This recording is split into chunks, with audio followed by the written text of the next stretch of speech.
बिस्मिल्लाहिर्रहमानिर्रहीम। हमारा हज़रत के व्यूअर्स को वेलकम करते हैं। मैं इंतहाई मशकूर हूँ जनाब काजी अहमद अकबर साहब का, जिन्होंने अपने पीक आवर्स में से हमारे लिए टाइम निकाला और अपने व्यूअर्स का जो रोज़ाना हमें मैसेजेस करते हैं, हमें लाइव देखते हैं और हमारी हौसला अफजाई करते हैं। काजी अहमद अकबर खान साहब, इनके कई तारुफ मैं करवाता रहा हूँ, लेकिन आज दो तारुफ तर्जुमान पंजाब हुकूमत और जो नया ओहदा मिला है उस पर मुबारकबाद। टाइगर फोर्स के फोकल पर्सन है डिस्ट्रिक्ट अटक से। काई साहब, आपको बहुत वेलकम करते शुक्रिया। हैं। और मैं बड़ा लंबा चौड़ा तारुफ आपका नहीं करवाता कि आपकी शख्सियत कम अज कम हमारे इलाके में किसी तारुफ की मोहताज नहीं है। और अब तो बहुत शुक्रिया यार। अल्हम्दुलिल्लाह मुझे फख्र होता है जब आपको हम पूरे पाकिस्तान के प्रीमियर चैनल्स पे देखते हैं। मुझे बड़ी खुशी होती है पर्सनली कि हमारे इलाके का नाम जो है वो पूरे पंजाब में और पूरे पाकिस्तान में इस लेवल पे चला गया हुआ है। बहुत शुक्रिया आपका, बहुत शुक्रिया, आपने अपने प्रोग्राम में बुलाया। मैं हमेशा आपके प्रोग्राम में बड़ी खुशी से और बड़ी एक्साइटमेंट के साथ आता हूँ।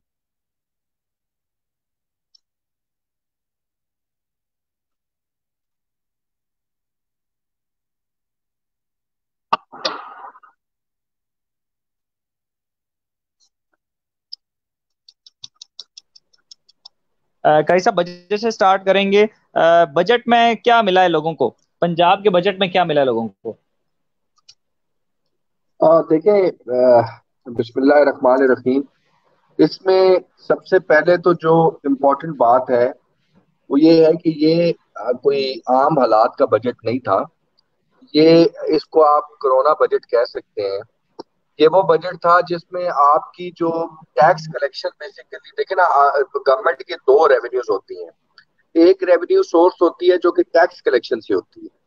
दूसरी रेवेन्यू सोर्स होती है जो नॉन टैक्सेबल उससे इनकम होती है। वो कौन सी होती है? जिस तरीके से आपने कोई ऐसे ट्रेजरी बिल्स लॉन्च कर दिए, या आपकी कोई ऐसी प्रॉपर्टीज हैं जो आपने लीज आउट कर दी, उनसे आपको पैसा आ गया, या आपकी कोई ऐसी प्रॉपर्टीज हैं जिनके ऊपर बहुत हैवी रेंटल्स आ रहे हैं। तो ये उस तरीके से जो बजटिंग होती है। तो टेक्निकली मेन सोर्स फिर भी अल्टीमेटली जो होती है वो टैक्सेस की होती है। और वो आपको पता है कि कोविड की वजह से, कोरोना की वजह से 30% तक टैक्सेशन नीचे गई, कलेक्शंस नहीं हो सकी। तो उसकी वजह से ये गवर्नमेंट के लिए, पंजाब गवर्नमेंट के लिए एक बहुत बड़ा टारगेट था कि अब हम इतनी कम कलेक्शंस की इसमें लाइट में अगर हम बजट बनाने जा रहे हैं। और फिर जो प्रोजेक्शंस थी, पिछले साल आपकी जीडीपी ग्रो कर रही थी 3.5% पे। इस साल आप एक्सपेक्ट कर रहे हैं कि वो कुछ 1.25%, 1.5% पे ग्रो करेगी। और फिर साथ में इन्फ्लेशन 6.5% पे रहेगी। इन सब चीजों को मद्देनजर रखते हुए एक बजट बनाया गया। और उसमें मैं समझता हूँ कि उस उसके बावजूद उसमें जो डेवलपमेंट का हिस्सा था उसको मेंटेन करना। जो 335 या 37 बिलियन रुपए पिछले साल भी हमारा डेवलपमेंट बजट था, इस साल भी है। यानी कि गवर्नमेंट ने उसके ऊपर कॉम्प्रोमाइज नहीं किया। फिर नंबर वन। नंबर टू ये है कि जो हेल्थ का बजट है उसको बढ़ाया गया है। जो एजुकेशन का बजट है उसको बढ़ाया गया है। ये मैं बावजूद उसके कि जो हालात है उसमें मैं आपसे बात कर रहा हूँ। जो ज़राअत का बजट है उसको बढ़ाया गया है। टिड्डी दल के लिए फेडरल गवर्नमेंट 10 अरब रखती है, पंजाब हुकूमत 4 अरब रुपया रखती है। इसके अलावा जो आपकी कोरोना के लिए स्पेसिफिकली 68 अरब रुपया रखा गया है। तो उसका मकसद ही यही है कि उसमें ज्यादा लोगों को अब नौकरियां दी जाएंगी जो कि कोरोना के हवाले से अपनी सर्विसेज प्रोवाइड करेंगे, हेल्थ सर्विसेज। उसके लिए बजट रखा गया है। जो पुराने लोग काम कर रहे हैं उनकी इंश्योरेंसेस के हवाले से, उनके पैकेजेस के हवाले से, जो नई दवाइयां हमें चाहिए, जिस तरह आपने वो सुना होगा, एक टेमरा के नाम से एक इंजेक्शन है जो अभी ब्लैक मार्केट में 29 या 31 हजार रुपए से 5 लाख पे चला गया है। वो पंजाब गवर्नमेंट बहुत बड़ी तादाद में खरीदने जा रही है ताकि वो लोगों को कंट्रोल रेट के ऊपर मिल सके। तो इन सब चीजों के लिए 68 अरब रुपया रखा गया। तो मैं समझता हूँ कि इस इतने खौफनाक और इतने सप्रेस्ड हालात में भी पंजाब गवर्नमेंट ने एक कोई नया टैक्स न लागू करके, बल्कि इसमें मैं आपको जरा एक हाईलाइट देना चाहूंगा जो कि हमारी आवाम के लिए बड़ी इंपॉर्टेंट है। कि जो स्टैंप ड्यूटी थी जो बड़े शहरों में जायदाद की खरीदो फरोख्त पे लगती थी, वो 2 से 5% मुख्तलिफ शहरों के हिसाब से होती थी, उसको 1% तक गिरा दिया गया है। आईटी की कंपनीज के ऊपर, जो कंपनीज लोगों को बाहर मुल्क से भेज रही हैं उनके ऊपर 16% से टैक्स को गिरा के 5% पे कर दिया गया है। होटलों के ऊपर, रेस्टोरेंट्स के ऊपर, ब्यूटी पार्लर्स के ऊपर, और ऐसी कई आपकी और ऐसी छोटी बिजनेसेस हैं जिस पे 16% से टैक्स को गिरा के 5% पे कर दिया गया है। आपके प्रॉपर्टी टैक्स को जो है वो भी फ्लैटन किया गया है। उसका मकसद ये था कि आपको पर गज जो डेवलपर है वो पैसे दे दे और वो वन टाइम पेमेंट हो, उसके बाद वो जमीन डेवलप करे, प्लाजा बनाए, मार्केट बनाए, उसके ऊपर मजीद टैक्स नहीं लगेगा। तो ये इस किस्म की कोई 56 बिलियन रुपीज यानी कि कोई 56 अरब रुपए का ये पैकेज बनता है, जो कि पंजाब हुकूमत ने टैक्सेस की मद में जो हम कलेक्ट कर सकते थे, लेकिन पंजाब हुकूमत ने फोरगो किया है कि हम नहीं कलेक्ट करेंगे, बल्कि हम अपने लोगों को रिलीफ देंगे ताकि इकोनॉमिक एक्टिविटी को स्टिमुलस मिल सके, इकोनॉमिक एक्टिविटी ज्यादा हो सके। तो मैं जाती तौर पर ये समझता हूँ कि जो करंट हालात और रिसोर्सेज थे उसमें ये पंजाब हुकूमत ने सरदार उस्मान बुजदार साहब की क्यादत में एक तारीखी बजट पेश किया है। कि मैं नहीं कहता, ये आप किसी भी इकोनॉमिक एक्सपर्ट के साथ बैठ जाए तो वो आपको कहेगा कि इकोनॉमिक स्टिमुलस के हवाले से, ज़राअत के हवाले से, हेल्थ के हवाले से ये एक तारीखी बजट है जो कि कोरोना के हालात में पेश किया गया। कई साहब, आपने खुद बताया कि इन्फ्लेशन 6% पे चली गई है। जब इन्फ्लेशन साढ़े सिक्स छह परसेंट पे है और आप तनख्वाहें नहीं बढ़ा रहे, तो गरीब आदमी पे प्रेशर नहीं आएगा? देखिए ना, इन्फ्लेशन जब से हमारी गवर्नमेंट बनी तो वो 12 और 14 और 14.5% के दरमियान में चल रही थी। लेकिन 14% की यकीन, तनख्वाहें भी तो बढ़ती थी ना, 10% तनख्वाहें बढ़ जाती थी। अगर 12% इन्फ्लेशन है तो वो काम चल जाता था, लेकिन अब तो 6% का गुजारा कैसे होगा, जो मैं बिल्कुल मैं लोअर अर्ज लोअर क्लास है। मैं अर्ज करता हूँ, 12 से 14.5% पे इन्फ्लेशन चल रही थी जब से हमारी हुकूमत आई। और हमारे मुखालफिन सबसे बड़ा जो हमारे ऊपर जो लान तान करते थे वो इस हवाले से करते थे कि जी आप लोगों से तो महंगाई कंट्रोल नहीं हो रही। जब कोरोना 25 फरवरी को आया तो आप 18, 20, 21, 22, 23 फरवरी का सीपीआई भी उठा लें जो कंज्यूमर इंडेक्स है, और आप दूसरी इन्फ्लेशन भी उठा लें, दोनों जो थी वो सिंगल डिजिट में आ चुकी हुई थी, यानी कि हमारी कामयाब पॉलिसियों की वजह। अब उसके बाद से आप देखें कि अब हमारा पेट्रोल भी सस्ता हुआ, किराए भी सस्ते हो रहे हैं, और टमाटर 200 वाले अब 40 रुपए पे आ गए हैं, और थिंग्स ऑन दोज लाइंस, जिनमें और जिस तरह बिजली के बिलों में रिलीफ दिया गया, 12-12 हजार रुपया फी खानदान दिया गया। तो इन यही सारी सवाल चीजों मेरा को भी है कि तनाजुर। आप हजरो आ जाएं। हजरो में मैं पिंडी जाता था तो 200 रुपये किराया था, अभी भी वहां पे 180 वसूल किए जा रहे हैं। आपने आपकी गवर्नमेंट ने, मैं क्रिटिसिज्म ये नहीं कर रहा कि आप लोगों ने कुछ नहीं किया, आपने तो पेट्रोल सस्ता करना था कर दिया, लेकिन जो नीचे नीचे उसके इफेक्ट्स आने थे वो नहीं आ रहे। जो बिल्डिंग मटेरियल है वहां से बिल्कुल आपने फ्लैट कर दिया उसको कि जी कोई ड्यूटी नहीं है, कोई टैक्स नहीं है, आप जो मर्जी लाएं जो मर्जी करें। इसके बावजूद आप चेक करें, नूर खान से चेक करें, आपका अपना वर्कर है। मैंने परसों भी उससे चेक किया कि जो मटेरियल है उसकी प्राइसेस स्टिल हाई हैं कोरोना से पहले से। हालांकि पेट्रोल भी सस्ता हो गया और आपने टैक्सेस भी हटा दिए, तो वो गवर्नमेंट आप क्यों कामयाब नहीं हो पा रही निचले तबके तक वो चीजें पहुंचाने में? देखिए ना, ये एक तो इंसानियत का भी बहुत बड़ा फुकदान है यासर साहब हमारी सोसाइटी में, अनफॉर्चुनेटली। वो तो है ना जी, वो हम तो आपको भी हाँ पता है और हम हम रोना रोते देखिए ना, रहते हैं। हम अपने आप को मुसलमान कहते हैं, लेकिन हम मुश्किल वक्त में एक शख्स को 29 हजार वाला इंजेक्शन 5 लाख में बेच के बड़ी खुशी महसूस करते हैं। हम अपने आप को मुसलमान तो कहते हैं, लेकिन हम प्लाज्मा डोनेट करने के भी अब हम पैसे लेना शुरू हो गए हैं। हम अपने आप को मुसलमान तो कहते हैं, हम रमजान में चीजों की कीमतें बढ़ा देते हैं। हम अपने आप को मुसलमान तो कहते हैं, लेकिन हम अपने पास आटा स्टोर कर लेते हैं और महंगे दामों देने के लिए तैयार हैं।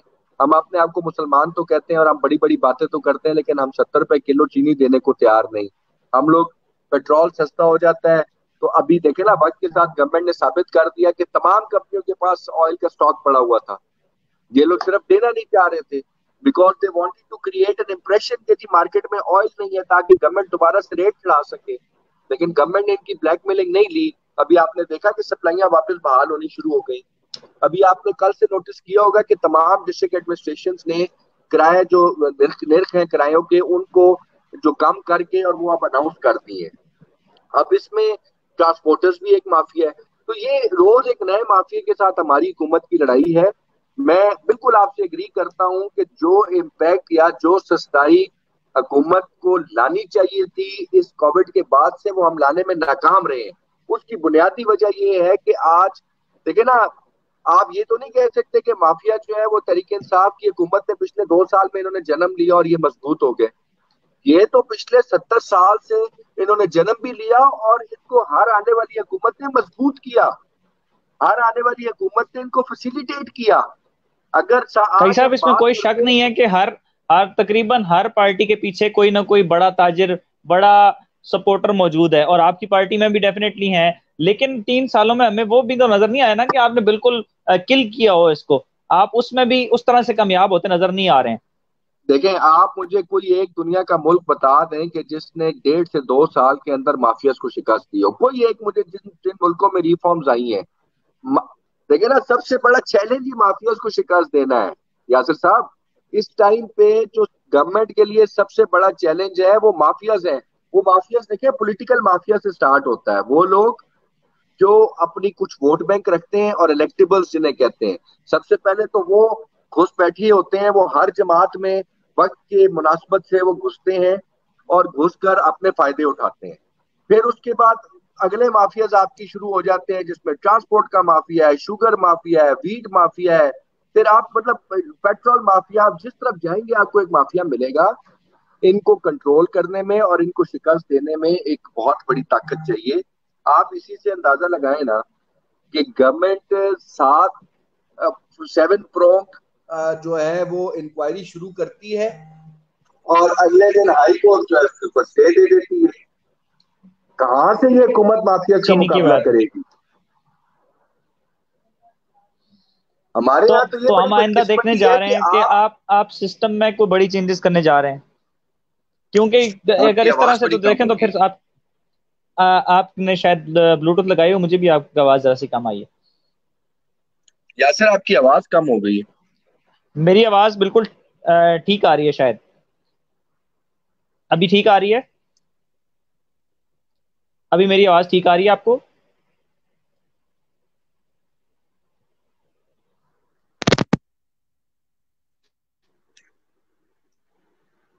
शायद आपका लिंक डाउन है। जी जी। शायद आपका लिंक डाउन है। एक्चुअली 3-4 दिन से प्रॉब्लम चल रहा है इंटरनेट का। तो मैं पूछ रहा था कि ये मेरा इस टॉपिक का लास्ट क्वेश्चन होगा कि हम मेजर चेंजेस देख रहे हैं नेक्स्ट फ्यू डेज में या फ्यू मंथ्स में कि आप इस निज़ाम में कोई बड़ी चेंजेस करें, क्योंकि यहाँ पे तो जिस तरह से आप बता रहे हैं कि आप जिस साइड पे जाते हैं वहीं पे क्या कहते हैं, दोस्त बैठा है माफिया का। देखिए ना, अभी आपके सामने एक मिसाल रखता हूँ। जस्टिस काजी फायद ईसा का केस चल रहा है ना अदालत में, तो जी चूंकि अब बिल्कुल। वो तो पब्लिक हो रहा है तो उस पर बात की जा सकती है। सिंपल सा सवाल ये है कि जस्टिस साहब, आपकी मिसेज की प्रॉपर्टीज है, आपकी मिसेज और बच्चों के नाम पे जो मुल्क से बाहर हैं, जो आपने शो नहीं की। या तो आप कहें कि वो मेरे डिपेंडेंट्स नहीं है, और अगर वो आपके डिपेंडेंट्स है तो फिर आप वो प्रॉपर्टीज जो है वो अपने अपने असासों में चलें, क्यों नहीं शो किया? वो तो और एक इशू है, जब तक उस पर फैसला नहीं होता तो हम उस पर कमेंट नहीं कर सकते। नहीं, मैं सिर्फ एक एग्जांपल आपको यासिर देना चाह रहा हूँ, सिर्फ एक एग्जांपल। ठीक है। अब ठीक है, आपके आपकी मनी लैंडिंग एग्जाम्पल ने, पहुंच गए। उन्होंने उन्होंने पूरी हुकूमत के ऊपर सवाल उठा दिए हैं। उन्होंने कहा जी जो ARU बना है वो भी गलत बना है, शहजाद अकबर भी गलत बना है। उन्होंने कहा जी प्राइम मिनिस्टर के हिसाब से भी ठीक नहीं है, कैबिनेट के हिसाब से भी ठीक नहीं है, मोहम्मद खशूगी भी नहीं है। और यार आपसे जो सवाल कर रहे हैं आप उसका भी जवाब दें। ये तो काई साहब, हाई मैं अक्सर कोर्ट ने मिसाल देता वो हूं कि जाके शुगर माफिया पीटीआई को वालों स्टे से दे पूछे ना। दी है। मुझे बताया यहाँ पे कौन सजा देगा माफिया से? आप तर्जुमान हैं, मेरे आपको ख्याल से शायद आपका मेरी केबल, बात थोड़ी। आपका मैं दोबारा लिंक उठाता हूँ। मैं आपका लिंक दोबारा उठाता हूँ, ठीक है। आवाज बिल्कुल खत्म हो गई यार। अच्छा, काजी अहमद अकबर साहब हमारे साथ मौजूद हैं इस वक्त, और हमसे उनसे बात कर रहे हैं बजट के हवाले से और पाकिस्तान में मौजूद माफियाज के हवाले से। शायद लिंक डाउन है, तो वो दोबारा हमारे साथ मौजूद आ रहे हैं। हमारे साथ इस वक्त कमेंट्स में मौजूद है अमीनुल्लाह खान, अली खान, इमरान अदवी साहब मुझे नजर आए थे। मोहम्मद खान, मैं आपका क्वेश्चन पहुंचाता हूँ। इसके अलावा आईडीसी के बारे में एक क्वेश्चन आया था। मुनीर अहमद है हमारे साथ, डॉक्टर अब नवाज मेहरा है। काई साहब अभी ठीक है आवाज? जी जी बिल्कुल ठीक हो गई अब। अच्छा। अच्छा, ऐसा है कि नेक्स्ट टॉपिक पे चलते हैं इस पे, क्योंकि हमारे पास दो टॉपिक्स पेंडिंग हैं। मैं आज के जो इंटरव्यू था उसमें अनाउंस था कि हम आज मैं तरक्याती कामों पे बात करेंगे। आज हम उस पे बात नहीं कर रहे, क्योंकि ऑलरेडी काफी टाइम हो गया है और दो नहीं नहीं, दो वो पार्ट्स वो मेरे वो रहते हैं। बहुत जरूरी है यासर साहब, उसको 5 मिनट दे दें यार, मेहरबानी करें। अच्छा। अच्छा। ठीक है जी, इस तरह कर लेते हैं। फिर मैं दरमियान से कोरोना वाला टॉपिक हटा देता हूँ। कोरोना पे हम हाँ आज डिस्कस नहीं कर रहे, फिर हम कोई बात डायरेक्टली टाइगर फोर्स पे चले जाएंगे। ठीक है। ठीक है। फिर तरक्याती कामों के बारे में आप ब्रीफ कर दें, मैं फिर जो लोगों के, बल्कि ये दो क्वेश्चंस हैं जुड़े हुए हैं। एक तो ये आप कि सिविल हॉस्पिटल, वो लास्ट टाइम हमने डिस्कस कर लिया था सिविल हॉस्पिटल, लेकिन एक सवाल जो है वो आईडीसी लैब थी अटक डिस्ट्रिक्ट हॉस्पिटल में, डीएचक्यू में, वो खत्म हो गई है। तो वो आपके नोटिस में है कि वो क्यों खत्म हुई है, और आप उसके बहाली के लिए काम बात कर रहे हैं या उसके अल्टरनेटिव के तौर पे कुछ और ला रहे हैं? अच्छा सर, पहले तो ना आईडीसी लैब के बारे में आपको बता काई दूं। साहब, मेरा सवाल आप तक पहुंचा? जी जी जी पहुंच गया। ठीक है। जी आप आईडीसी बोले। लैब के हवाले से मेरे पास इंफॉर्मेशन नहीं है, लेकिन मैंने ये सुना जरूर है कि वो आ, अब पता नहीं सिर्फ अटक से खत्म हुई है या देखना ये है कि उनका कॉन्ट्रैक्ट कितना था गवर्नमेंट के साथ। अगर तो उनका कॉन्ट्रैक्ट ही इतना था तो फिर दोबारा नया कॉन्ट्रैक्ट हो सकता है कि 1 जुलाई से स्टार्ट होना हो। लेकिन मैं ऑनेस्टली उसके ऊपर फिलहाल मैं कमेंट करने की पोजीशन में नहीं हूं। अब आगे बात जो आपने की उसके हवाले से तरक्याती, दूसरा सवाल आपका क्या था? बस यही था। वो लास्ट टाइम हमने डिस्कस कर लिया सिविल हॉस्पिटल के हवाले से था, वो लास्ट हमने बड़ी डिटेल से बात की थी लास्ट लास्ट इंटरव्यू में। उस पर अभी नहीं जा रहे हम। ठीक है। अब तरक्याती कामों के बारे में आप ब्रीफ कर दें तो फिर मैं कर देता हूँ आपको। लेकिन जो क्वेश्चंस हैं दो तीन वो पहुंचा देता हूँ। तरक्याती कामों के हवाले से मैं सिर्फ इतना बताना चाहता हूं कि ये जो 337 बिलियन रुपीस का जो डेवलपमेंट बजट आया है पंजाब का, इसमें कोई नई स्कीम नहीं आई किसी की ठीक भी। है। ना मियाँ वाली ठीक की है। आई, जब मैं मियाँ वाली कहता हूं तो उसका मतलब है कि प्राइम मिनिस्टर साहब की। ना डीजी खान की, जब मैं डीजी खान कहता हूं तो इसका मतलब है कि वो चीफ मिनिस्टर साहब की। तो किसी की कोई नई स्कीम नहीं आई। मेरा पर्सनली टारगेट ये था कि जो मेरी ऑन गोइंग स्कीमें हैं उनको बचाया जाए, बिकॉज बहुत बड़ी ठीक है। तादाद ऑन गोइंग स्कीम्स की ड्रॉप हुई है। तो मेरी ख्वाहिश ये थी कि मैं अपनी ऑन गोइंग स्कीमें बचा लूं। उसमें जो ऑन गोइंग स्कीम जो खनजादा साहब के दौर की थी वो पुलिस स्टेशन हदरो थी, उसकी अल्हम्दुलिल्लाह फुल फंडेड हमने करवा ली है। अब उसका जो बकाया 2 करोड़ 80 लाख रुपया है वो ठेकेदार काम कर चुका हुआ, उसको पेमेंट मिल जाएगी और पुलिस स्टेशन हजरत जो है वो कंप्लीट हो जाएगा आपका। ये एक बड़ा लंबा ठीक है। पेंडिंग इशू चल रहा था, इसके लिए मुझे बड़ी दौड़ लगानी पड़ी। फिर इसके बाद आपको पता है कि मेरा अपना प्रोजेक्ट था एक गवर्नमेंट स्पेशल स्कूल मानसर के हवाले से। उसका माशाल्लाह फुल फंडेड हमने करवा लिया है, 2 करोड़ 86 लाख रुपया उसका भी आ रहा है। इस साल इंशाल्लाह हम वो प्रोजेक्ट कंप्लीट कर देंगे जून से पहले पहले, अगले साल जून से पहले पहले। एक मेरा गवर्नमेंट स्पेशल स्कूल था हजरों का, उसका 5 करोड़ 51 लाख रुपया वो भी मैंने फुल फंडेड करवा लिया है। इंशाल्लाह ताला इसी साल जून, अगला जो 2021 का जून है उससे पहले पहले इंशाल्लाह हम उसको भी मुकम्मल करेंगे, ताकि जल्द से जल्द वहाँ पे बच्चों की तालीम का आगाज किया जा सके। आपको पता है मेरा एक बहुत बड़ा ख्वाब था ई लाइब्रेरी के हवाले से, जी अल्हम्दुलिल्लाह बिल्कुल। ये उसका तीन भी। टॉप तीन तीन डिस्कस किए थे हमने जब आप गवर्नमेंट में नहीं आए थे, तो ये तीन जी। तीन चीजें हमने डिस्कस की थी। और अल्लाह की मेहरबानी से ई लाइब्रेरी का भी इस साल दोबारा 2 करोड़ रुपया मजीद जारी हो गया है, जो कि बहुत ही अच्छी खबर है। मेरे गांव की रोड का इशू था जिसके ऊपर मेरे गांव के काम रुका हुआ था। जो लोग परेशान भी थे, काम भी रुका हुआ था। वो तो खैर कोरोना की वजह से रुका हुआ था, तो उसकी भी अल्हम्दुलिल्लाह फुल फंडेड हो गई है। और इंशाल्लाह वो भी अगले 1 से 1.5 माह में हम उसका काम मुकम्मल करवा देंगे। काम तो आहिस्ता आहिस्ता हो ही रहा था, लेकिन अब अगले 1 से 1.5 माह में उसका काम इंशाल्लाह ताला मुकम्मल हो जाएगा। कंप्लीट हो लेकिन मुझे जाएगा। दुख इस बात का है कि जो नाम नेहाद मुखालफीन है जिनको मेरे खिलाफ मिलता नहीं कुछ कहने को, तो वो मेरे गांव वाली रोड का लेके ना वो तो कहते हैं जरा निकी निकी ढोलकी पिक्चर्स। मारते रहिए। तो वो निकी निकी ढोलकी मारने का उनको वो सामान भी खत्म हो जाएगा 1 डेढ़ महीने में। लेकिन मैं कोशिश करूंगा कि मैं खुद बड़ा डायनेमिक आदमी हूँ, मैं कोशिश करूंगा कि उनकी ढोलकी बजती रहे, उनको मैं कुछ ना कुछ और जरूर दे दूंगा बजाने के लिए इंशाल्लाह ताला। उनको मैं फारिग नहीं बैठने दूंगा। इसके अलावा मेरी पब्लिक हेल्थ की स्कीमें थी। अल्लाह ताला का बहुत फजल करम है कि 1 2 3 4 5 6 7 8 9 10 11 12 13 14 15 16 17 18 19 20 21 22 23 23 देहात के लिए 5.25 करोड़ रुपया गलियों और नालियों के लिए, वो भी अल्हम्दुलिल्लाह मैं लेकर आ गया हूँ।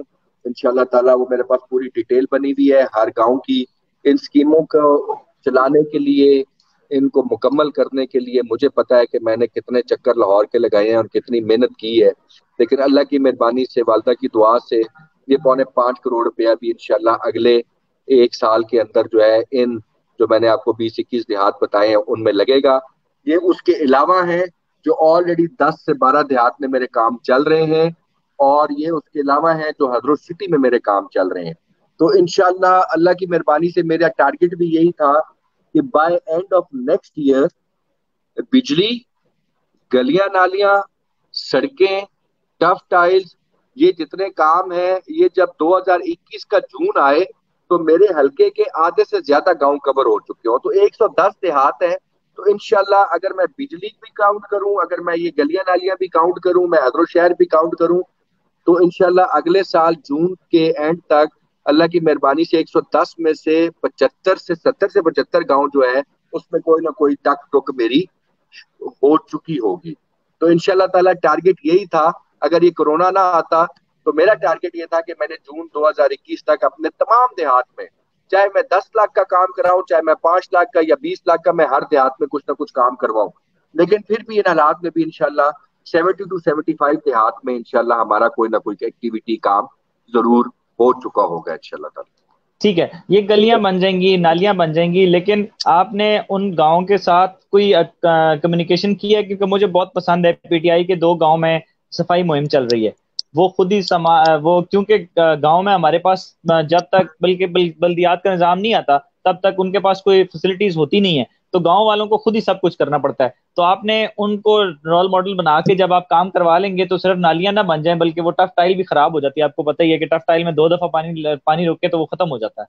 तो आप इतना जो खर्चा करवाएंगे तो वो कोई ऐसा वर्किंग प्लान आपने बनाया है कि उनकी हिफाजत भी हो और नालियां नालियों गलियों का जो सफाई का काम है वो भी चलता रहे?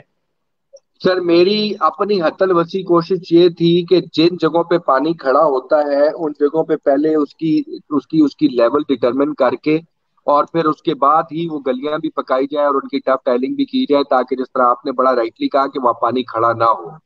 और इंशाल्लाह उम्मीद तो है कि इसी तरीके से ही होगा। लेकिन कुछ चीजों में हमारी जो लोकल टीम्स हैं वो भी चूंकि आपको पता है कि नए लोग हैं, पहली बार हुकूमत में आए हैं, तो कुछ उनसे भी गलतियां हो रही हैं। मैं ये नहीं कहता कि नहीं हो रही, बट इंशाल्लाह ऑन द लार्जर स्केल आप देखेंगे कि अल्लाह की मेहरबानी से एक तो कोई ठेकेदार, कोई सहाफी, कोई सिविल सोसाइटी का बंदा ये नहीं कह सकता कि काजी अहमद या उसकी टीम ने किसी दफ्तर से या किसी ठेकेदार से या किसी सब इंजीनियर से 1 रुपया भी कमीशन की मद में लिया हो। एक तो इस चीज की ये मैं तो आपको देखें, गारंटी देता मैं आपके सामने नाम ले रहा हूँ। लास्ट जो वज़ीर आला पंजाब थे उन्होंने भी कहा था कि जी एक पैसे की करप्शन साबित हुई तो मैं इस्तीफा दे दूंगा, और आज क्या हो रहा है वो भी आपके सामने ही है। तो ये तो इंशाल्लाह आप काम कराएंगे, फिर उसके बाद फैसला हो जाएगा। हूँ आपके इंशाल्लाह वर्ड्स ताला रिकॉर्ड जी, हो गए हैं सबके इंशाल्लाह। पास। वो तो खैर वो तो लोगों में से हैं जिन्होंने असेंबली के फ्लोर पे खड़े होके कहा कि हजूर ये है वो सोर्सेज जहां से हमारा पैसा आया, और फिर जाके ऐसे मुनकर हुए अदालत में। ये वो लोग हैं जिनकी बेटी ने नेशनल टीवी पे बैठ के कहा, नेशनल मीडिया पे, कि मेरी तो इंग्लैंड में क्या पाकिस्तान में कोई जायदाद नहीं है, और फिर अरबों रुपए की जायदादें निकली। ये तो वो लोग हैं जो कहते हैं कि अगर हमने अपने नौकरों के अकाउंट खुलवा लिए नौकरों के नाम पे और उसपे कुछ करोड़ रुपए आ गए तो क्या फर्क पड़ता है, और कौन सा पाकिस्तान का कानून है जो हमें इस पे। आप खुदा का वास्ता है यासिर साहब, आप खोता घोड़ा एक ना सर जी, करें, मेरे पास मतलब मसाले इस तरह ना करें, मेहरबानी मिसाल करें। देने के लिए तो यही लोग हैं ना, क्योंकि वो तो नेशनल मेहरबानी पॉलिटिक्स करें, में सामने मेहरबानी सामने करें, लोग हैं। मेहरबानी अल्लाह करें, ताला करे कि खोता घोड़ा ऐसे एक ना लोग करें। दोबारा दोबारा हमें ये ऐसी मिसालें ना मिलें कभी कि ऐसे केसेस हमें बनाने पड़े मैं या कहता हूँ मैं हमारे कहता हूँ इदारों यासिर को? साहब, आज आज ऑन रिकॉर्ड कह रहा हूँ, इसको खुदा का वास्ता है सेव करके रख लें पास, कि मैं जो बात कर रहा हूँ, अगर ये बात हकीकतन किसी वक्त में साबित हो जाए ना यार कि मेरी जात ने 1 रुपए की करप्शन की है किसी सरकारी मामले में, तो मैं आपको कहता हूँ ये क्लिप संभाल के रख लें और फिर मुझे ये सुना देना। और मैं समझता हूँ कि मेरा खानदान, मेरा खून और जिस बैकग्राउंड से मेरा ताल्लुक है, मैं तो शायद एक दिन और आपके सामने बैठने के काबिल नहीं रहूंगा। ये इन लोगों की हिम्मत है, ठीक हो, इसलिए मैं ये कह रहा हूँ ऑन खोता रिकॉर्ड घोड़ा आ एक गया ना जी। करें, खोता घोड़ा एक ना करें, खुदा का वास्ता। ठीक हो गया। और उनसे ये जरूर सवाल करें जिन्होंने दस उनसे दस आपने साल सवाल करना है ना जी, आप टीवी जिन्होंने पे रोज दस बैठे दस होते हैं, साल दस आप दस सवाल साल करें काजी साहब, सुन तो आप ले सवाल करें, सुन रोजाना तो आप ले टीवी पे यासिर बैठे होते साहब, हैं। सुन तो ले। जिन्होंने 10 10 15 15 साल टच में लगाए हैं, जिन्होंने 80 80 हजार और 3 3 अच्छा। लाख में नौकरियां बेची हैं, जिन्होंने 1 1 लाख रुपए में पटवारी ट्रांसफर करवाए हैं, जो यकम की यकम जाके पटवारियों से पैसे लेते थे, चेक करते थे कितनी रजिस्ट्री हुई है। आप अब तो पहले तो हम अपोजिशन में बैठ के बातें करते थे, अब तो वो अस्तरान हमें खुद बातें सुनाते हैं कि कौन आता था और कितने लेता था और हमने कैसे कैसे दिए हैं। छोड़े तो आप एक आध ये सामने बातें। ले आए ना मैं काजी कहता साहब, हूँ हमें भी खुशी मैं होगी। कहता हूँ एक मैं आध जिस तरीके एक से आध सामने ले मैं आए, एक आध नैब का केस यहाँ पे भी बनवाएं। बल्कि आपके जो एक मुखालिफ है, उन्होंने कल परसों बयान दिया है कि ये लोग सब जो हैं स्काइप पे और टीवी पे बयान देते हैं बैठ के, हल्के में नजर नहीं आते। तो आप ये भी बताएं हमें जरा कि ये आप इफ्तिताह अच्छा शिफ्तिताह करने क्यों नहीं आते और मैं लोगों के पास दुआएं शुआएं करने? मैं यासिर साहब आपको इस बात पे भी चैलेंज करता हूँ कि ये जो साहब ने बात की ना, जिनको मैं समझता हूं कि उनका तो सियासत का वतीरा ही सिर्फ शोबदाबाजी और ड्रामेबाजी है। उन्होंने आज तक कुछ सीरियस काम किया ही नहीं। जब बंदा हलफ दे के अपनी बात पे कायम न रह सके, यासिर साहब आप उससे और किस चीज की उम्मीद रखेंगे। मैं अल्लाह की मेहरबानी से वाहिद सियासतदान हूँ, चाहे इलेक्शन जीतूं या इलेक्शन हारूं, मेरी पब्लिक आपको ये आवाज देगी कि काजी अहमद हम में शामिल है और हम में मौजूद है। वो अलहदा बात है कि अब कोरोना की वजह से हम फोटो नहीं खिंचवाते, बिकॉज हम पब्लिक को ये तासुर नहीं देना चाह रहे। हम चाहते हैं कि सोशल डिस्टेंसिंग का जो कॉन्सेप्ट है वो चलता रहे और लोगों तक ये बात पहुंचे कि यार अगर हमारे लीडर्स ने सोशल डिस्टेंसिंग कर लिया तो हमने भी करनी है। अगर आपकी ये ख्वाहिश है तो मैं कल आपको एक लिस्ट बना के भेज देता हूं जो पिछले 20 दिनों में मैंने या 25 दिनों में अपने हल्के में एक्टिविटीज की हैं।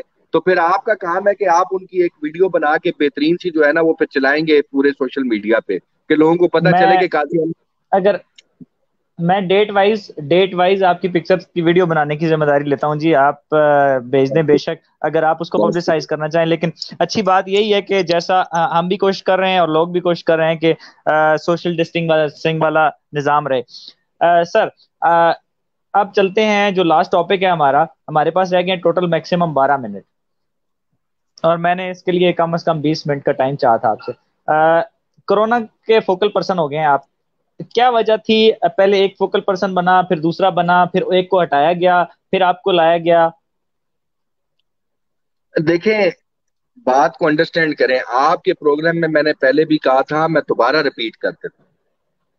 डीसी अटक ने तमाम स्टेक होल्डर्स को, अब जब तमाम स्टेक होल्डर्स की बात आती है तो उसमें काजी अहमद अकबर, अमीन असलम, मेजर ताहिर सादिक, यावर बुखारी, कर्नल अनवर, मलिक जमशेद इल्ताफ, अकबर तनौली, हम सबको लेटर लिखा कि जनाब आप अपने डिस्ट्रिक्ट लेवल का भी फोकल पर्सन दें, तहसील भी दें, यूनियन काउंसिल भी दें और अपने शहर के वार्ड का भी दो दो फोकल पर्सन, एक एक फोकल पर्सन दें। तो उस लेटर के जवाब में मैंने भी लेटर लिखा और मैं एम श्योर कि सबने लिखा होगा। हुआ ये कि मलिक अमीन साहब ने जो लेटर डीसी अटक को लिखा वो सोशल मीडिया पे लीक हो गया, जो कि टेक्निकली लीक नहीं होना चाहिए था। This is against the political norms. जब आप कॉन्वर्सेशन कर रहे हैं, कम्युनिकेशन कर रहे हैं बिटवीन योर सेल्फ एंड अ सरकारी अफसर, तो आप वो कम्युनिकेशन लीक नहीं कर सकते अच्छा, जब मैं तक आपकी कि बात से उसके ये ऊपर कुछ। समझाऊं कि ये कम्युनिकेशन हो रही थी, ये जस्ट नॉमिनेशंस थी, ये फैसला नहीं था। ये नॉमिनेशंस थी from the relevant stakeholders, यानी कि डिस्ट्रिक्ट अटक ठीक है। में 6 फोकल पर्सन आने थे। हर स्टेक होल्डर के एक ये एक फोकल मतलब ये पर्सन बात आना ये थी कि होना चाहिए, मेरी तरफ से मैं ये चाहता हूं कि ये होना चाहिए, ये कोई नोटिफिकेशन नहीं था। था। हाँ, मेरी तरफ से ये होना चाहिए। और डिस्ट्रिक्ट अटक के फोकल पर्सन की जहां तक बात है तो उसमें फिर 6 लोगों ने फोकल पर्सन होना था, जो कि हर स्टेक होल्डर ने अपना एक एक फोकल पर्सन, इसी तरह तहसील अदरों के 3 फोकल पर्सन होने थे, एक काजी अहमद का फोकल पर्सन, एक अमीन असलम का फोकल पर्सन, एक मेजर ताहिर का फोकल पर्सन। लिहाजा ये वो लिस्टें भेजी गई थी जिसके ऊपर लोगों ने मुबारक सलामतें शुरू कर दी। अब देखें, अब मुझे फोकल पर्सन बनाया गया है तो बाकायदा डीसी एडीसी F&P के ऑफिस से एक नोटिफिकेशन जारी हुआ है जिसके ऊपर ये लिखा गया है कि काजी अहमद अकबर को बतौर फोकल पर्सन डिस्ट्रिक्ट अटक जो है वो नोटिफाई किया जा रहा है। और ये आगे जो है उसमें जितनी भी टाइगर फोर्स की ड्यूटीज लगनी है उसमें इंतजामिया को असिस्ट करेंगे और उसमें सारे मामलात को लेके चलेंगे। सो दिस इज बेसिकली, आप कह सकते हैं कि this is the official notification. वो रिप्रेजेंटेटिव थे स्टेक होल्डर्स की, इसलिए ना किसी को लगाया गया था ना किसी को हटाया गया है, पहली बार ही किसी को ऑफिशियली लगाया गया है और वो मुझे लगाया गया है और हमारे जो सेक्रेटरी गुड गवर्नेंस है कर्नल असलम मरवत साहब, उनको लगाया गया। ये हम 2 बंदों को डिस्ट्रिक्ट का फोकल पर्सन लगाया गया। अब डिस्ट्रिक्ट अटक में टोटल 2 फोकल पर्सन है, एक तो काजी अहमद अकबर खान और दूसरा कर्नल असलम मरवत साहब। कर्नल असलम मरवत साहब। इसी तरह तहसील के जितने मैं देखता हूँ कि आपकी टीम में भी और दूसरी साइड पे भी कम से कम 10 लोग तो मैं बाई नेम ले सकता हूँ, लेकिन यहाँ पे मैं नाम नहीं ले रहा, अपने साथ फोकल पर्सन लगाए फिरते हैं, तो उनकी क्या हैसियत होगी फिर? यार वो मेरे फोकल पर्सन है, अमीन असलम के वो फोकल फोकल पर्सन है, पर्सन मेजर नहीं, साहब वो के focal focal. Person tiger force लिखते हैं। फोकल पर्सन हाँ, टाइगर फोर्स आज के बाद सिर्फ 2 बंदे हैं, इसके बाद हमें मतलब मैं एज मीडिया पर्सन पूछ रहा हूँ, जब मैं बुलाता डिस्ट्रिक्ट। हूँ तो ये हर बंदे के पास उठाया हुआ जी मैं फोकल पर्सन हूँ मुझे बुलाएं, मैं फोकल पर्सन हूँ मुझे बिठाएं उठाएं बिठाएं। तो मैं आपसे ये पूछ रहा हूँ कि ऑफिशियली नोटिफाइड कोई फोकल पर्सन तीसरा बंदा है जिसको मैं बात करना चाहूँ कि टाइगर फोर्स में मैंने बात करनी है, तो डेफिनेटली यहाँ पे बिठाने के लिए कोई रीजनेबल आदमी चाहिए जिसके पास नोटिफिकेशन हो, तो और किसी बंदे के पास नोटिफिकेशन नहीं है। 2 डिस्ट्रिक्ट फोकल पर्सन है, ठीक है जी। ठीक है। और इसके अलावा कोई नोटिफाइड नहीं है, सिर्फ नोटिफिकेशन फतेह जंग का हुआ हुआ है, फतेह जंग के नोटिफाई हुए हुए हैं फोकल पर्संस। इसके अलावा ठीक है। कोई तहसील कोई जगह नोटिफाई नहीं हुई हुई। और इससे मैं आपको बताऊं कि फर्क भी कोई नहीं पड़ता। जो फोकल पर्सन लिख रहा है अगर उसको अमीन असलम ने या मैंने लगाया हुआ है तो उससे क्या फर्क पड़ता है? आप उनको फोकल पर्सन की हैसियत से देख सकते हैं, वो लड़के मेहनत कर रहे हैं, वॉलंटियरली मेहनत कर रहे हैं। और अगर वो अमीन असलम के फोकल पर्सन है या मेरे फोकल पर्सन है उससे फर्क क्या पड़ता है? वो focal person in literally terms वो हैं, वो ठीक हमारे है। बिहाफ पे फोकल टाइगर फोर्स को देख रहे हैं। लेकिन आप यानी ऑफिशियल कोई भी फोकल फोकल पर्सन लिख दें, पर्सन, हाँ। मैं यही पूछ रहा हूँ कि मीडिया पे बात करने के लिए, मीडिया टॉक करने के लिए, कोई बयान देने के लिए तो हमारे पास 2 बंदे हैं। उसका प्रॉब्लम जी है। ये है कि आज भी पिंडी गेप में एक प्रॉब्लम आया है कि एक बंदा पैसे कल लेते हुए पकड़ा गया है टाइगर फोर्स के कल नाम पे। कल, सॉरी। और आज मैं देख रहा था बाजार में, मेरी शॉप है, एक बंदे ने पुलिस वाला हॉर्न लगाया हुआ है। वो सुबह 8 बजे आ जाता है, सब रेडियो वालों को तुम चले जाओ, तुम भी चले जाओ, सब दुकानों को ऐसे कर दो वैसे कर दो, ये कर दो वो कर दो। तो आपका कोई ऐसा निजाम है कि जिसमें आपने चेक किया हुआ हो कौन सा बंदा कहाँ पे काम कर रहा है, उसकी क्या ड्यूटी है, वो वहां पे अवेलेबल भी है या नहीं, या सब के सब एक जगह इकट्ठे हो गए हैं जिसका जो चाहे दिल चाह बस मैं इधर जा रहा हूँ मैं इधर जा रहा हूँ? जी, फिलहाल ऐसा ही हो रहा है। फिलहाल ऐसा ही हो और रहा है कि जिसका और जिसका मैं, जो दिल चाह रहा है वो वैसा ही कर रहा है। ठीक है, उसका नुकसान भी आपके सामने ही है। और फोकल पर्सन का जो पूछने का मकसद था वो भी यही था कि कल को जब कोई बात हो जाएगी तो आप तो कह देंगे जी ये मेरा बंदा नहीं है, इस वजह से मैंने सबके सामने पूछा है। इसको जो है ना दूसरी बात अभी। ये कि ये पुलिस वाला हॉर्न लगाना किसी भी टाइगर फोर्स को अलाउ है, अच्छा, मोटरसाइकिल दो पे या बातें, गाड़ी पे? दो बातें, दो बातें। एक तो अगले हफ्ते से इंशाल्लाह ताला हम इसके ऊपर मुकम्मल तौर पे प्रॉपर तरीके से काम शुरू कर देंगे। तमाम ठीक है। एसीज के साथ मैं राब्ते में हो जाऊंगा।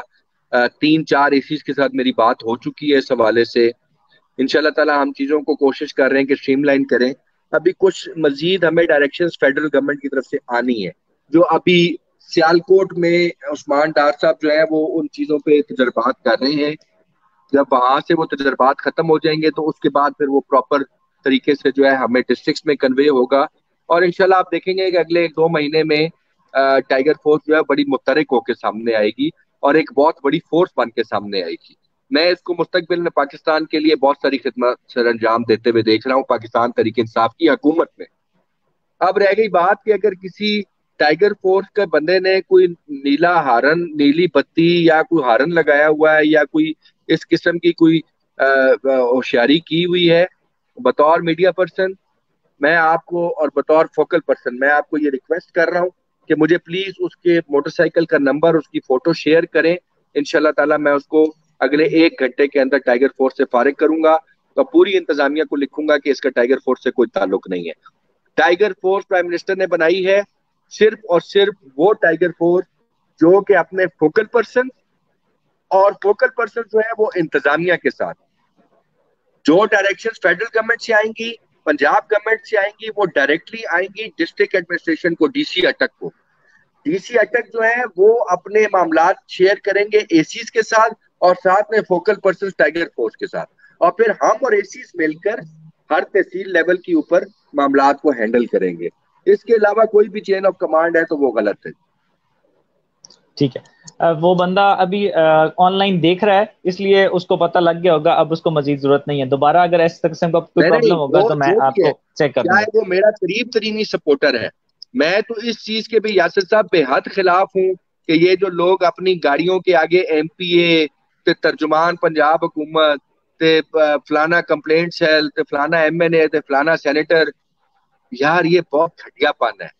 आपके किरदार की पहचान आपके इखलाक से, आपकी बात से, आपकी जुबान से होती है, आपकी तख्तियों से और आपकी लाइटों से नहीं होती। इसलिए मैं समझता हूँ कि ये जो लोग भी ये काम करते हैं, ये this is a very low thing to do, and ये इसकी किसी लेवल पे कोई जरूरत नहीं होती। अच्छा, अब हम देख रहे हैं कि कोरोना में गवर्नमेंट ने एक अजीब सी पॉलिसी दी है कि अगर मुझे मुझे अजीब लग रही है और काफी ज्यादा लोगों को अजीब लगती है, एज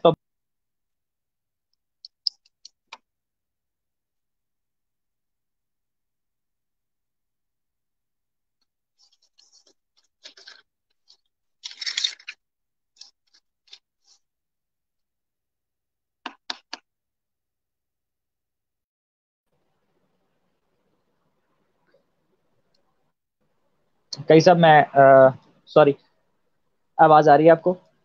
जी अब आ रही।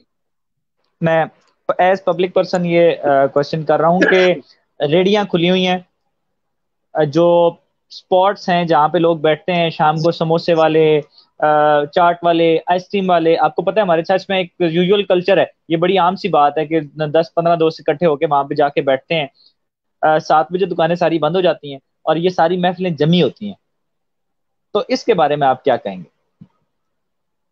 यासिर साहब देखें, बात ये है कि एसओपीज जो दे दिए गए हैं ना, उस पे अगर लोग अमल नहीं करना चाहते तो ये उनकी चॉइस है। वजह ये है कि देखे ना, आप, आप नहीं, कैसे आपने भी तो एक्सपेक्ट करते दुकानें हैं कि खोलने की यार। इजाजत दे दी है, आपने आइसक्रीम वाले को रेडी लगाने की इजाजत दे दी है, आइसक्रीम वाले को टिक्के लगाने की इजाजत दे दी है, लेकिन वही जो पीछे दुकान लगा के बैठा हुआ है उसको अलाउ नहीं है यही काम करना। अब तो लोगों ने बकायदा रेडियां लगा ली हैं, दुकानें बंद कर दी हैं। नहीं तो दुकानें किसको कहा गया है कि आप दुकानें ना खोलें? मुझे बताएं ना, सात कौन बजे सी सात दुकान बजे बंद है? 7 बजे 7 बजे शॉप्स क्लोज हो जाती हैं, हाँ सारी वो बात शॉप्स। आपकी ठीक है, तो उनका एक तो टाइम है, उस वो टाइम के मुताबिक वो क्लोज हो जाता रेडियो वाले तो रात को 12 बजे तक खड़े रहते हैं। है। ठीक, जिसने आपकी दुकान बात खोलनी सही थी दुकान बंद कर दी है, तो रात को 12 बजे तक उसने तो रेडी लगा के खड़ा हुआ। जूतों वाला भी और कपड़े वाला भी, इवन मैंने बच्चों के कपड़े बेचते देखा है लोगों को। उसके अलावा बाकी जितनी दुकानें हैं उन्होंने आहिस्ता आहिस्ता आहिस्ता रेडियो पे सामान, बस मोबाइल वाला नहीं लगा सकता उस बेचारे का, वो इतना होता नहीं है मार्जिन है। आप देखें ना, कि वो बेचारा रेडी रेडी हमारे पे लगाए। हम, हमारे डबल स्टैंडर्ड्स का आप इससे अंदाजा लगाएं कि हमारी छेल और चादर की तस्वीर किसी जगह पे आ जाए तो हम उस पर रिएक्ट कर जाते हैं, लेकिन हम इस पे रिएक्ट नहीं करते कि हमारी माएँ बहनें जो है वो मीना बाजार में और बाकी जगहों पे जो है वो शटर ऊपर किए जाते हैं, उनको अंदर करके और सारी शॉपिंग करवाई जाती है और फिर उसके बाद ताला खोल दिया जाता है। ये हमारे डबल बिल्कुल, मैं स्टैंडर्ड्स हैं। इसके सबसे सबसे पहले तो हम लोग खिलाफ इसके मैं हम था कि लोग यार ये हर कौन सा तरीका है, आपके गैरत जैसे सब गैरत बिल्कुल खत्म हो गई है, हो ही नहीं सकता ना वैसे इस तरह ही है। से।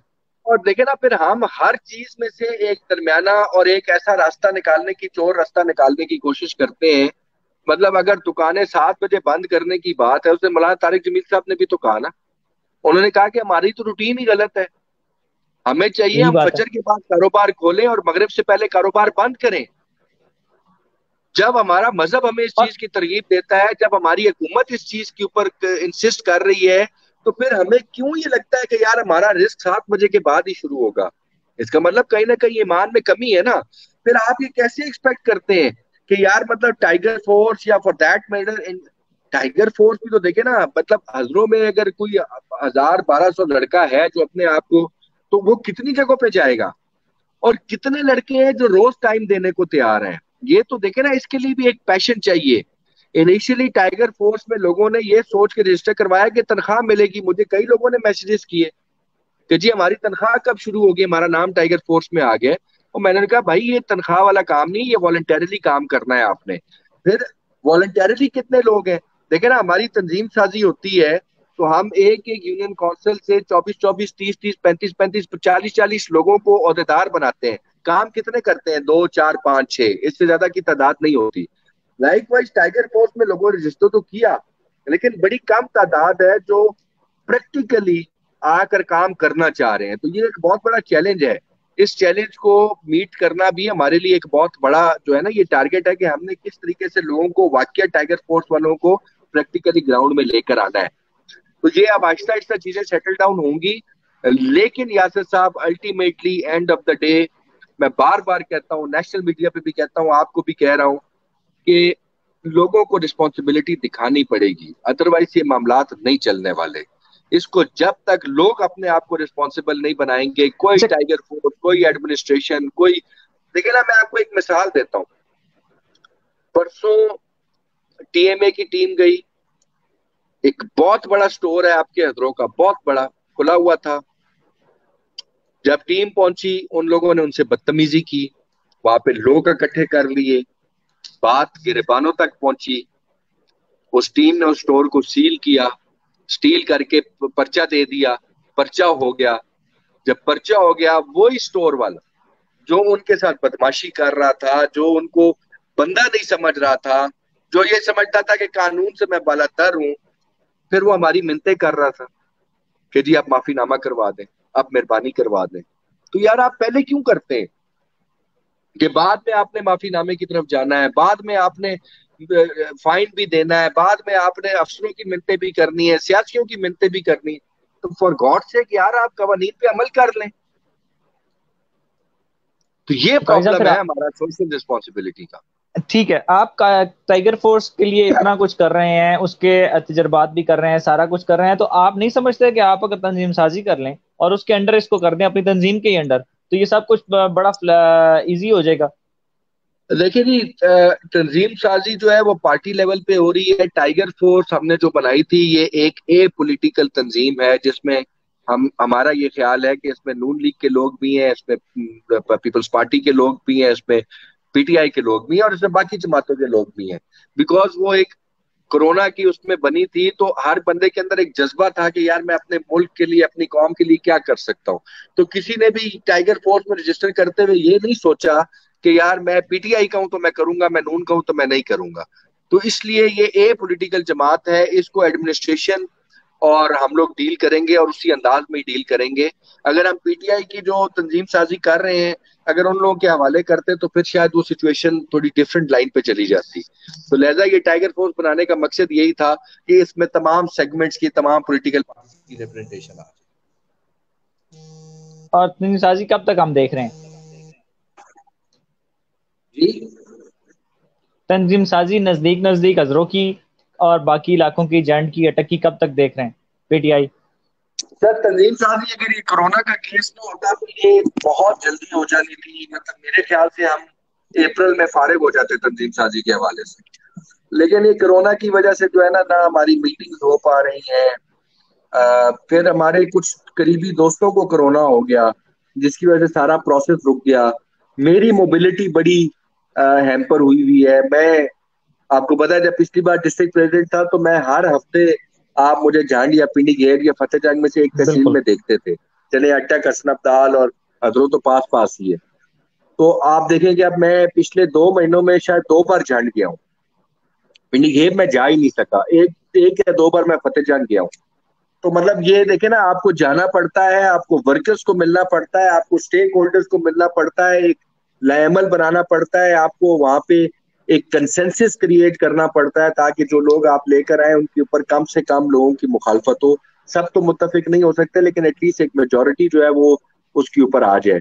और फिर जो मेरी टीम है, जिनको मैंने मुख्तलिफ टारगेट्स दिए हुए थे, वो मेरी टीम भी टारगेट्स नहीं मीट कर पा रही, बिकॉज कुछ लोग जो थे अच्छा, वो तो इस बार 14-14 सिलेक्शन दिन हो की रही है या क्वारंटाइन में इलेक्शन चले गए। इलेक्शन की तरफ जा रही है पीटीआई? जी पीटीआई की तंजीम साजी इलेक्शन के थ्रू हो रही है या सिलेक्शन होगी? नहीं नहीं नहीं, ये सिलेक्शन है सर। सिलेक्शन है। अभी आज ठीक हमारे है। इलेक्शन कमिश्नर जो सेंट्रल है वो लग गए हैं, तो उन्होंने बेसिकली अब आगे सारी प्रोसीजर बनानी है कि एक पार्टी के इंट्रा पार्टी इलेक्शन कब होने हैं, किस तरीके से होने हैं, कब होने हैं, कितने अरसे बाद होने हैं। फिलहाल जो तंजीम साजी है मुझसे लेके नीचे तक वो सारी सिलेक्शन हो रही है, ठीक है। बल्कि चीफ एंड ऑर्गेनाइजर पे से लेकर नीचे तक सारी सिलेक्शन है। तीन चार लोगों ने एक ही क्वेश्चन किया है टीएचक्यू हॉस्पिटल के बारे में। मुझे जस्ट 30 सेकंड में, चूंकि हम बहुत लंबी बात कर चुके हैं ऑलरेडी, जस्ट मुझे 30 सेकंड में बता दें। उन्होंने कहा है कि काई साहब तक हमारी बातें पहुंचा दें। आपके इल्म में टीएचक्यू की करंट सिचुएशन है और आप उसके लिए कुछ कर रहे हैं या नहीं कर रहे? बिल्कुल जी, मेरी प्रायोरिटी है। सिर्फ टीएचक्यू नहीं, मेरे नजर में कुछ 4-5 बीएचयू भी है जिनके इंशाल्लाह हम लोग उनकी रेनोवेशन, उनकी आराइश की तरफ जा रहे हैं, उनकी बेहतरी की तरफ, उनकी रिहेबिलिटेशन की तरफ जा रहे हैं। आराइश ना तीन करें चार सर, मेरे हल्के के डॉक्टर ऐसे पूरे करें बीएचयूज है जिन और यकीन करें कि आप सिर्फ डॉक्टर पूरे कर दें और दवाइयां पूरी कर दें, आराइश को छोड़ें। आराइश पे पहले भी बतेरा सारा पैसा हमारा लग चुका है। नहीं नहीं, ऐसा नहीं, ऐसा नहीं। देखिए ना, एक बात अंडरस्टैंड करें, दवाइयां टीएचक्यू में तो 20 लाख रुपया तो मैंने अभी रिसेंटली दिया है, जो कि जून के बाद मैं दोबारा इनको 10 लाख रुपया देने जा रहा हूँ। ठीक है। अब मैंने एक कमेटी बना दी जिसमें इमरान हजवी साहब है और जिसमें आपके डॉक्टर शौकत साहब हैं जो एमएस हैं। आप बराए मेहरबानी एक प्रोग्राम जरा इमरान और डॉक्टर शौकत के साथ भी करेंगे, जनाब आपने क्या किया उस हवाले से। वो 20 लाख की दवाइयां आज कमरे में रखे, कमरा बन जाता है यासीन साहब,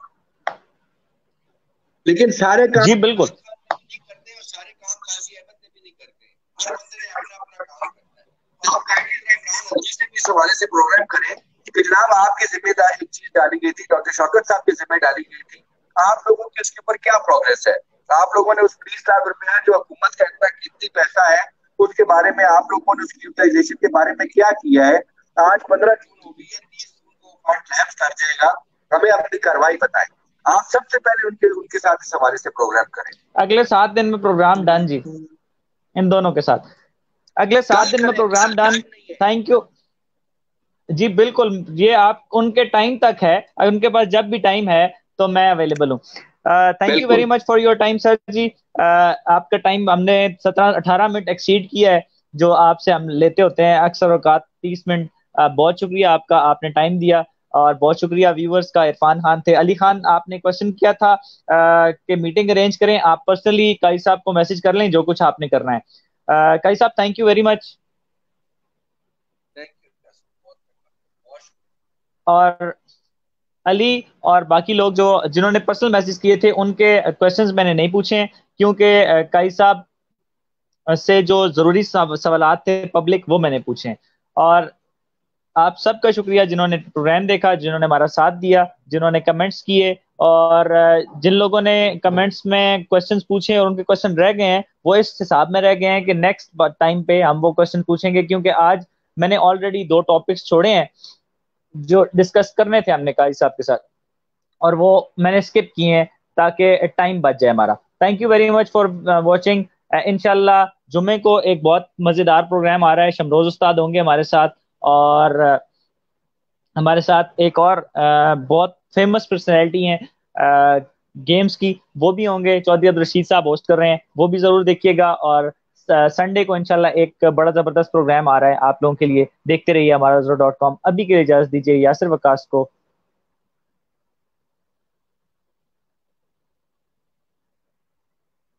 इंशाल्लाह बहुत जल्द दोबारा